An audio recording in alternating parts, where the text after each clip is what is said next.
Alhamdulillah, alhamdulillah. Suatu cerita yang ingin saya sampaikan.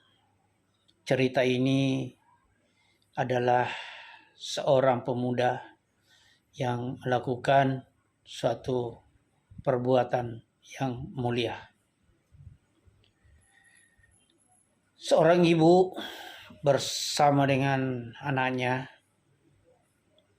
bila mana ingin keluar dari rumahnya atau masuk ke rumahnya, ia harus melewati sebuah saluran air yang kira-kira lebar dari saluran air itu mungkin sekitar 80 cm. Nah, untuk pergi dan menuju ke rumahnya, ibu dan anak ini terpaksa harus turun dari saluran air itu, kemudian dia naik. Begitu dia lakukan setiap hari atau setiap dia mau pergi atau pulang untuk menuju ke rumahnya. Suatu saat seorang pemuda yang naik mobil melihat kejadian ibu beserta dengan anaknya ini. Lalu dia menghentikan mobilnya.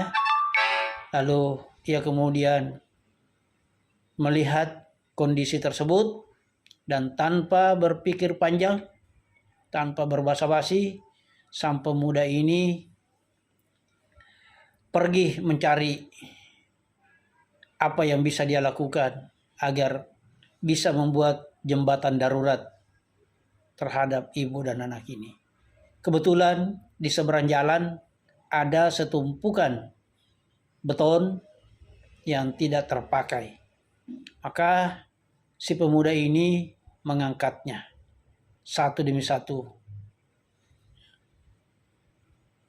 Lalu kemudian dengan susah payah ia membuatkan jembatan darurat tersebut. Dan singkat cerita, si pemuda ini telah berhasil membuat jembatan agar supaya si ibu dan anak ini tidak lagi turun dan naik dari saluran air itu untuk menuju atau pergi dari rumahnya. Nah, begitu selesai dikerjakan si pemuda ini, ya mungkin dalam hatinya sudah merasa lega dan bahagia. Lalu kemudian dia pergi. Nah, apa yang dilakukan ini, dia tidak mau berbicara, tidak mau memberitahukan kepada siapapun.